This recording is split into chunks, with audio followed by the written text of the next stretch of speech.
Bom dia, boa tarde, boa noite, pessoas. Sejam bem-vindos à nossa segunda parte dos vídeos sobre tanques ou veículos blindados.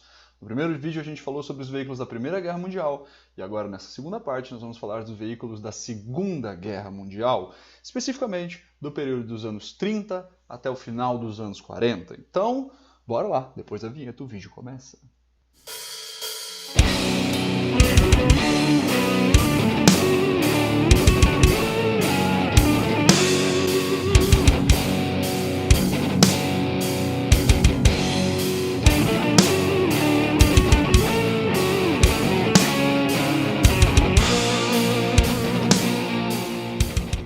O período entre guerras, entre a Primeira e a Segunda Guerra Mundial, ele foi marcado por uma mudança na concepção de como se construir um veículo blindado.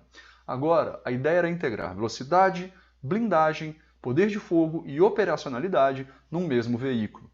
Essa nova concepção de como se construir tanques de guerra permitiu que teóricos militares, como por exemplo o inglês JFC Fuller, o russo Mikhail Tukhachevsky e um dos mais famosos teóricos de blindado do mundo, o alemão Heinz Guderian, desenvolvessem papers, ensaios e teorias acerca de como empregar em combate forças blindadas.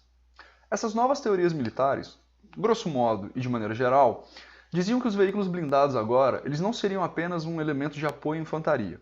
Eles iam agir de maneira independente no campo de batalha, organizados em suas próprias divisões ou corpos blindados e com seus elementos de suporte, como infantaria motorizada, para poder acompanhar o avanço dos blindados, elementos de sapa ou engenharia, artilharia autopropulsada, que é quando você coloca um canhão de artilharia em um veículo motorizado. E essas novas formações seriam empregadas como punhos blindados para romper a linha adversária e depois se aproveitar das brechas criadas e explorar o sucesso inicial, avançando em direção à retaguarda adversária. E ao contrário do que muita gente pensa, o primeiro exército a experimentar essa nova forma de composição de força blindada não foi o exército alemão, foi o exército inglês durante os anos 30. Só que a nova formação de divisões blindadas ela foi abandonada por um tempo e depois ela foi revista e reaproveitada pelos alemães, que apesar do Tratado de Versalhes, que foi um tratado assinado no fim da Primeira Guerra Mundial, não permitir à Alemanha possuir veículos blindados, meio que por debaixo dos panos, o regime nazista de Adolf Hitler ele acabou construindo e equipando 3 Panzerwaffen, que depois se transformariam em Panzer Divisions, divisões Panzer, divisões de veículos blindados ou de carro de combate, que seriam empregadas posteriormente nas campanhas militares alemãs da Segunda Guerra Mundial, e que essas divisões apresentavam esse novo modelo do veículo blindado como um elemento chave e de ruptura no campo de batalha. E essas formações blindadas alemãs elas foram rapidamente postas à prova em 1940 durante a campanha da França, quando as forças blindadas alemãs se chocaram com as forças blindadas francesas. De certa maneira, os franceses eles possuíam mais veículos blindados e, até tecnologicamente falando, melhores do que as suas contrapartes alemãs. Só que os franceses ainda tinham aquela mentalidade da Primeira Guerra Mundial de distribuir os seus veículos entre as formações de infantaria, diminuindo dessa forma o seu impacto no campo de batalha e a sua capacidade de responder a um ataque blindado alemão.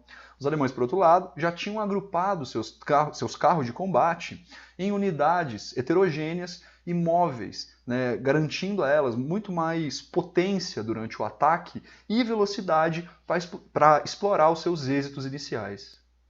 Então vamos falar um pouquinho agora dos veículos que foram empregados pelas nações que estiveram envolvidas nos combates da Segunda Guerra Mundial. E vamos começar com os alemães. Os veículos alemães eles sempre tentaram integrar velocidade e poder de fogo, mas para isso eles sacrificavam um pouco de blindagem.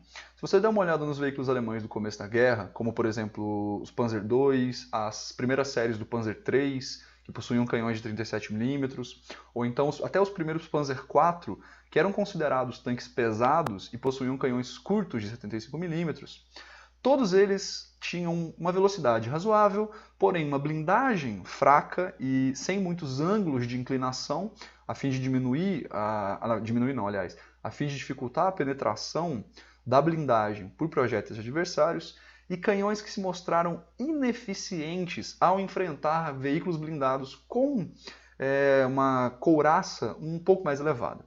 Isso mudou ao longo da guerra, principalmente a partir de 1942, com a introdução nos veículos de combate alemão do canhão de 88 mm, derivado do Flak 88, que era uma arma antiaérea alemã. O Tiger I, por exemplo, o Panzerkampfwagen Ausf 6, ou carro de combate blindado Marx número 6, ele integrava peso, blindagem e um canhão muito possante que no momento em que ele foi construído, no período em que ele foi empregado em combate, a partir de 42, nenhum veículo aliado conseguiria resistir a seus tiros. Posteriormente, os alemães, percebendo algumas vantagens que os veículos adversários possuíam, como blindagens mais inclinadas, esteiras maiores, foram integrando isso nos seus projetos, o que culminou com um dos que eu considero o melhor veículo de combate da Segunda Guerra Mundial, que foi o Panzerkampfwagen Ausf. Eu esqueci como se fala assim, que é alemão. O Panther, ou Pantera, que também possuía blindagem inclinada, assim como seus adversários, como o T-34, e um canhão longo de 75 mm de alta velocidade, que garantia uma excelente penetração a longa distância.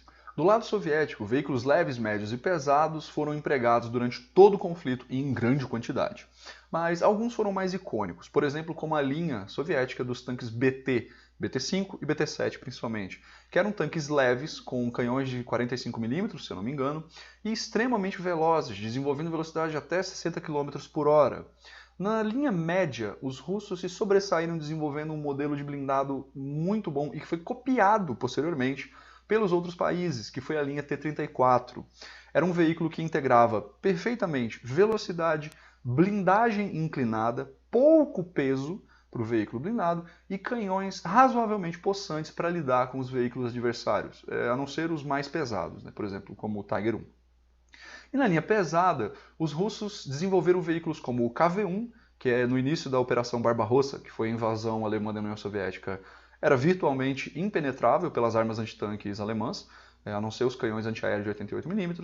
Depois, o KV-2, que era uma modificação do KV-1, que possuía um enorme canhão de 152 mm, desenvolvido para a destruição de bunkers e fortalezas. E, posteriormente, mais para o fim da guerra, a linha IS, Joseph Stalin 2 e 3, que eram veículos pesados, mas que tinham boa mobilidade e armas possantes, além de uma blindagem soberba. E do lado norte-americano nós temos o onipresente Sherman, o tanque americano M4, que equipou unidades do exército norte-americano, inglês, francês e até soviético.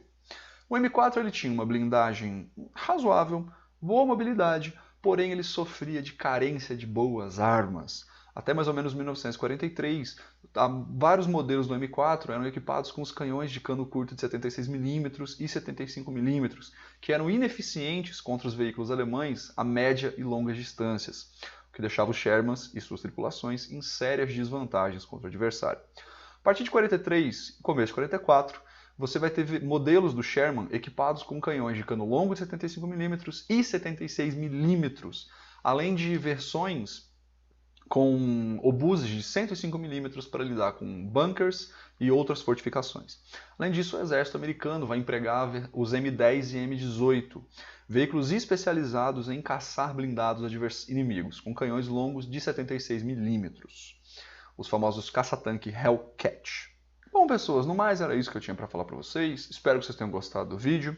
Deixe aqui seus comentários, suas críticas e sugestões ou complementações sobre algo que eu falei, que obviamente eu tive que abarcar de maneira rasa todo esse assunto que é extenso e ocupa milhares de páginas em milhares de livros que a gente tem por aí. Vou recomendar um livro a vocês, é o livro Achtung Panzer, de Heinz Guderian, que foi publicado em 1937, mas que tem uma versão em português editado pela Biblioteca do Exército. Mas era isso que eu tinha para falar. Fica ligado que a qualquer momento vem a parte 3 do nosso especial sobre tanques e compartilha o vídeo aí, se inscreve no canal e ajuda a gente. No mais, galera, é isso aí. Um abraço para vocês e tchau.